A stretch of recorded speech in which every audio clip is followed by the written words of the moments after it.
When are you having kids? If you've made it past 22 without having kids, my guess is you've gotten this question. I know I have. It usually comes up when I'm home visiting my parents and we're at shul, and the bubbies, who knew me as a kid, ask me a series of questions about what I'm doing with my life. Where am I living? What kind of work am I doing? Where do I go to shul? And when am I having kids?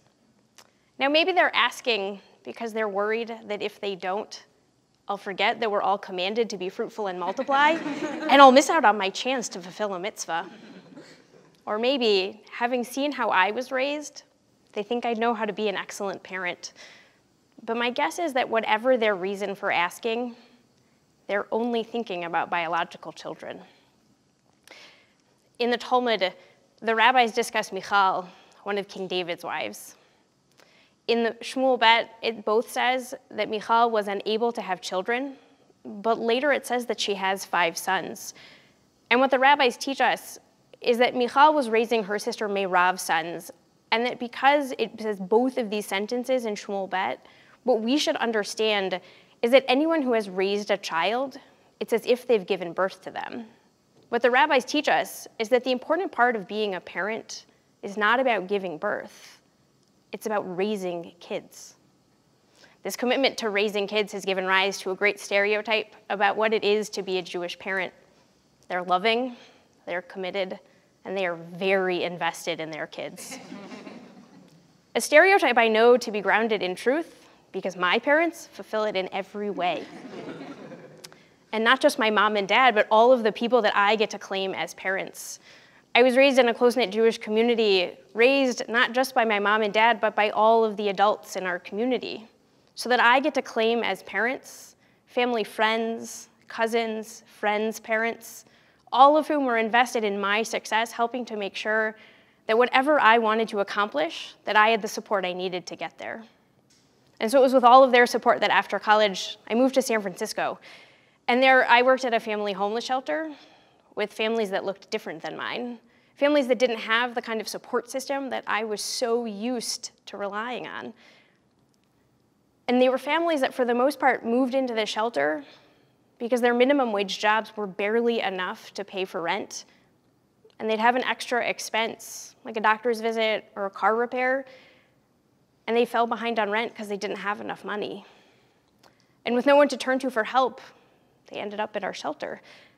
And though they were grateful that the shelter was there, they were pretty pessimistic that anything was going to change. Because in 2 to 3 months when they had to move out, it was pretty unlikely that they were going to have a better paying job. And so they were still going to be facing a minimum wage job, expensive housing, and no support system. And so Jessica and her son Jared stood out by contrast.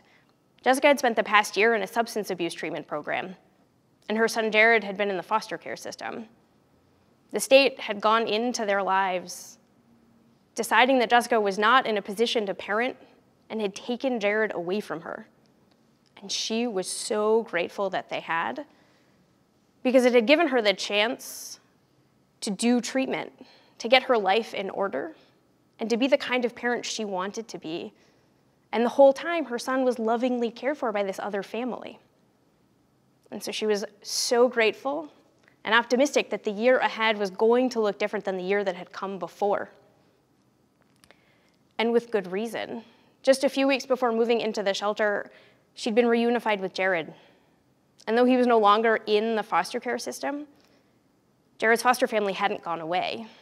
They picked him up every week on Wednesdays after school and took him home for the night, giving him those regular reminders that it was more than just his mom who was invested in his success and well-being, and that they were there too, helping him to succeed. And for Jessica, it meant regular, free childcare so she could take care of all of the many things that she needed to, and the reassurance that there was someone to turn to if she needed other help. And so we were all pretty confident that things were going to look different for Jessica, because no matter what was going to come her way, she had people to turn to. I later went on to grad school, and I learned more about our foster care system, or our child welfare system as it's often called, and now we work with child welfare systems in the country. Our child welfare system is predicated on this idea that sometimes there are families like Jessica and Jared that need an intervention. Families where parents aren't in a position to raise their kids the way society collectively wants them to, and so we intervene. The state goes in, taking kids from their parents and placing them with foster families. Only too often that isn't what happens. In this country, there aren't enough foster parents. There aren't enough people stepping up to take care of these kids, giving them the loving homes that they deserve while their parents aren't able to. And so for too often, for too many of these kids, what happens is they're taken from their parents and placed in institutional dorm-like settings, not in homes, where they're raised not by parents, but by staff that comes in and out on shifts, because there aren't enough foster parents in this country. At work, I spend a lot of time in meetings talking about what to do because we don't have enough foster parents in this country. And as someone who's supposed to help solve this problem, I struggle because I think I know where we could find some. I was raised in this extraordinary community, and now I'm a part of another one, full of people who are so invested in being parents that they're raising everybody's kids, not just their own. But for the most part, the people in my Jewish community aren't foster parents. While there are certainly some Jews who have made the decision to be foster parents, who are stepping in to help raise these kids who need parents, they're the minority.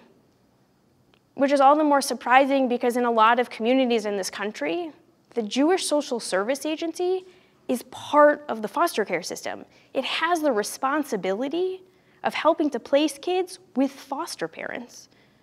But for the most part, neither the kids nor the parents are Jews. In the Mishnah, the rabbis speak to us about what to do if we don't know the status of something. And one of the examples they talk about is what to do if you find a baby on the ground whose religion you're unsure of. And what they teach us is that if you find a baby on the ground, you should assume its religion based on the dominant religion in the area in which you find the baby. So if it's a predominantly Jewish neighborhood, you can assume the baby's Jewish. In a predominantly not Jewish neighborhood, you assume the baby's not Jewish.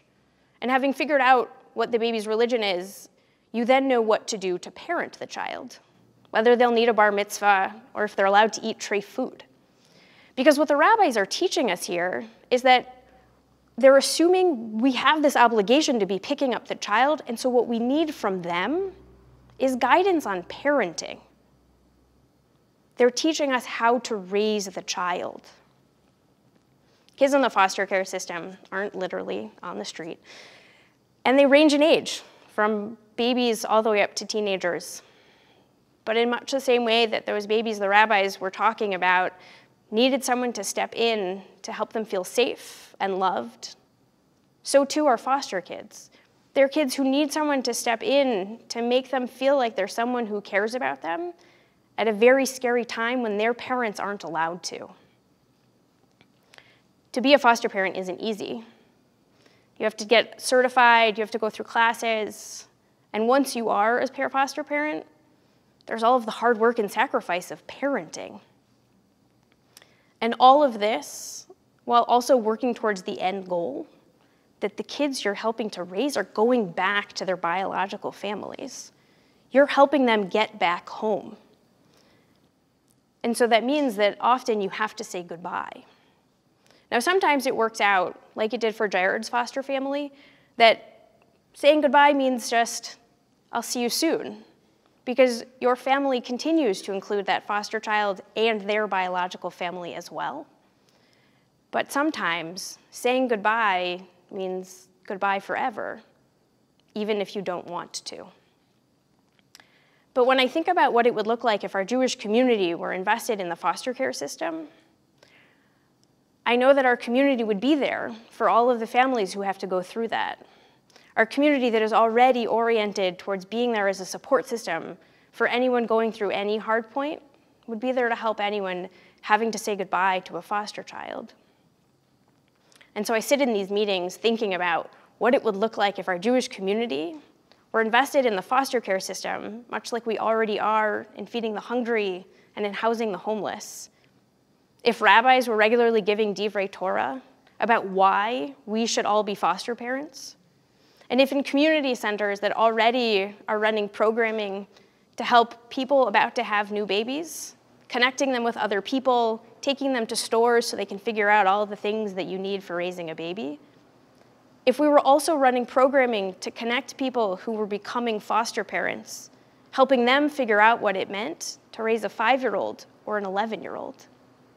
And so that then our community would grow, enriched by the addition of so many kids and their biological family members as well.